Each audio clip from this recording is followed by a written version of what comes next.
So we got to talk about this whole Vance Bolter, Minnesota situation once again because we got some more information. Apparently, we got some more security camera footage of what he was doing on that day. We also have a alleged letter from Vance Bolter to the FBI implicating one specific individual, and you're not going to want to miss that. But before we get to that, let's hop into this security camera footage because it's quite interesting. Very, very interesting. With that being said, let's dive in. Some of the final moves of a murder suspect before he was captured, caught on video. More about the mysterious Minneapolis address connected to Vance Bolter next. I'm speaking with a neighbor of murder suspect Vance Bolter in North Minneapolis. His name is Adam. He asked that we not mention his last name. I think you'll understand why here in just a bit. But Adam, thank you so much for joining me. Thank you, Liz. It's a pleasure to be talking to you today.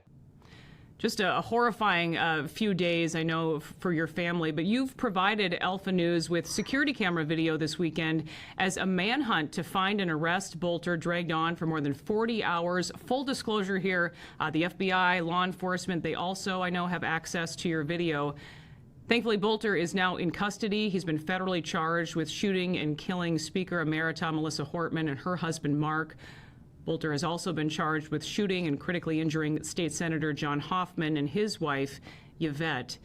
But there's part of the story that happened before these tragic incidents that no one seems to be talking about, along with the video that shows some of his actions before and even after the shootings. But first, what can you tell us about Bolter's living situation there? We understand that he was renting a room, Adam, for the last couple of years, but he wasn't actually staying at the residence all the time. Is that right? Yes, that is correct. He was subleasing a room. And you mentioned that he'd be there very late at night is usually when you'd observe him there. Yes, a lot of time he would come after midnight, and then there was also a lot of time where he would leave very early in the morning, like around 4 or 5 a.m. What did you think of Bolter? What were your impressions? Well, with the way he dressed and the vehicle that he drove, my wife and I thought that, he was a detective or maybe some kind of private investigator. So the place where Bolter rented a room seems like a bit of a problem property in the conversations that we've had, Adam. In fact, you said a drug overdose happened there not that long ago. Along with what has happened in the past, there's this security video of what happened last weekend. And again, just to be clear, you are cooperating with law enforcement. They have access to all of this video. Your security cameras record several moments of Bolter just before he allegedly committed these horrific shootings. In hindsight, it seems as though he was setting up Thursday, Friday. Sort of walk us through the timeline here, and what did you see? We didn't see any of his vehicles at the house in the couple days prior to Thursday. And then we did notice after going back through our security footage that he looks like he arrived where he was subleasing at around 10 p.m. on Thursday night. And then he's there in the house and doesn't leave until about Friday around 11:50. And when he leaves Friday, you see him kind of dressed in the clothing where he looks like a detective or a private investigator, and he has like some papers or a notebook in his hand. And then, and we think he was setting up, like planning for the murders. And then around 5:38, 5:40 p.m., he comes back and he has different clothes on, maybe the same pants, but he has a different shirt. So he changed clothes while he was out. He then around 7 p.m. has a raincoat on and loads a bag into the vehicle that he was driving. That was one of the fake police cars. And then he pulls that car around to the back of the property.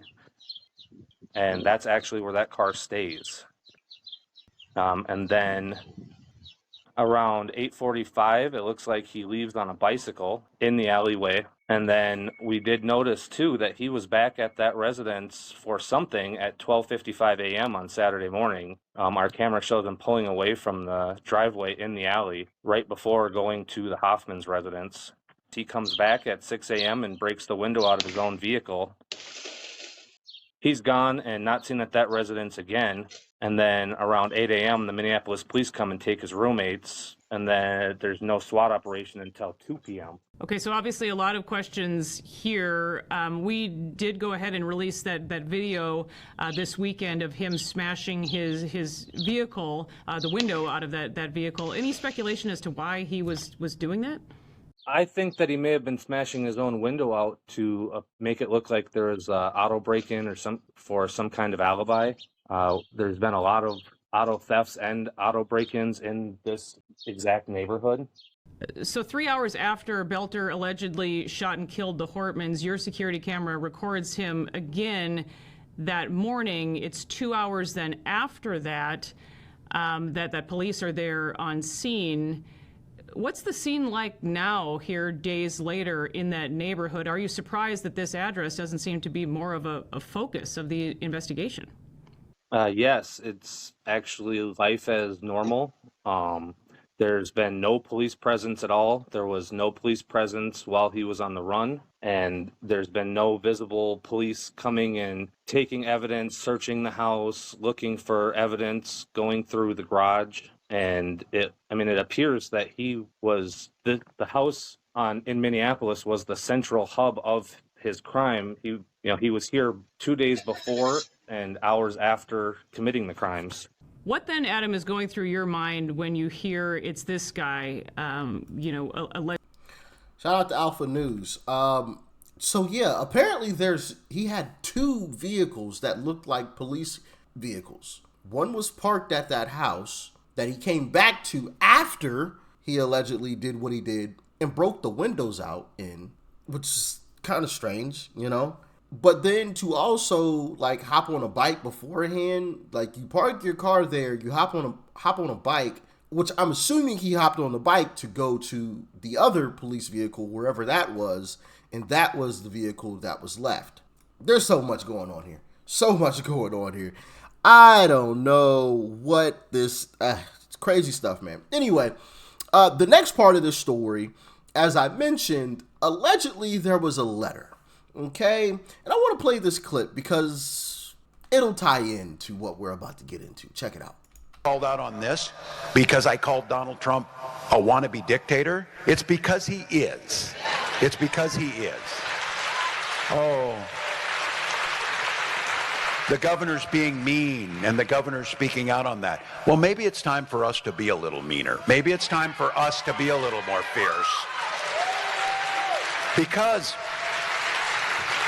we have to ferociously push back on this. And again, I'll speak to my teacher colleagues in here. The thing that bothers a teacher more than anything is to watch a bully, to watch this bully and to stop it. And when it's a child, you talk to them and you tell them why bullying's wrong. But when it's adult like Donald Trump, you bully the shit out of him back. You push back. You make sure they know it's not there. Interesting. It's time to get meaner. All right, Mr. Waltz.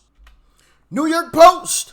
Accused Minnesota assassin wildly claimed in incoherent letter that Governor Tim Walz instructed him to pine box Senator Amy Klobuchar.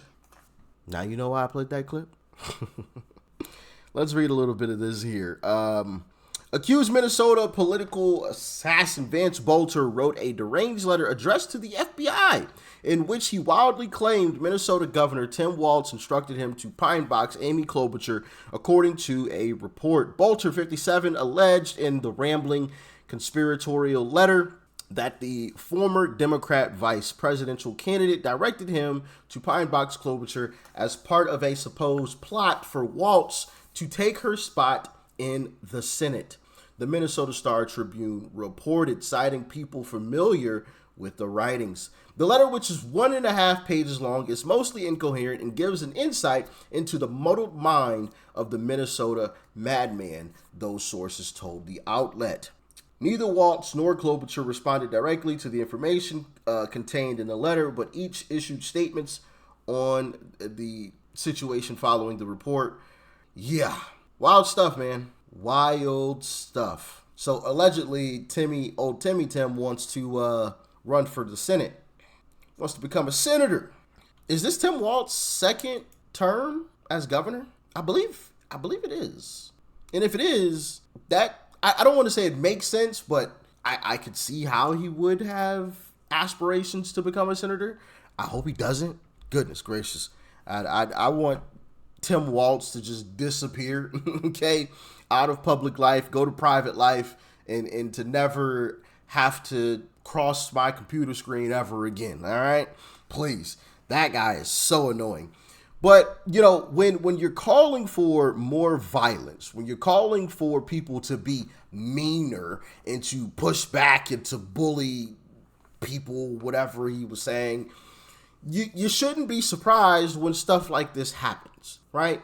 You should not be surprised when stuff like this happens. And listen, if this was Uncle Trump and Uncle Trump said these same words, oh, you can bet your bottom dollar Democrats would be losing their minds. They would be losing they lost their minds over Trump saying, hey, go peacefully and patriotically make your voices heard. They said he was calling for violence. So could you imagine if he would have said these words that Tim Walz said? It's time to be meaner. Oh my goodness. They would be going crazy. So I think it's only fair that we start pointing the finger at Tim Walz, because that's what Democrats would have done to Uncle Trump. And that's what they did do to him. So let me know what y'all think about all of this. This is a lot, man. I'm flabbergasted. I don't know what is going on here. Right? First, you had the officer that came out and said there was what you call it. Then you had another officer or FBI official or something come out and he said that there wasn't one. Now in this video, there was, like, I don't know. And then the whole situation, like, he attempted to pine box one couple, left, went to another couple's house. The cops saw him there, exchanged in gunfire with him. He made it into the home, pine boxed those folks, and then managed to slip out of the back. How does that even work? And then after he slipped out of the back, he apparently, came back to this property where you saw the security footage and broke out a window. Like, I'm just like, what in the world is going on here? I don't know, man. Y'all let me know if you've managed to wrap your mind around all of this. Please let us all know in the comments, all right? Thanks for tuning in as always. Y'all stay safe out there. Peace and love. I'm out.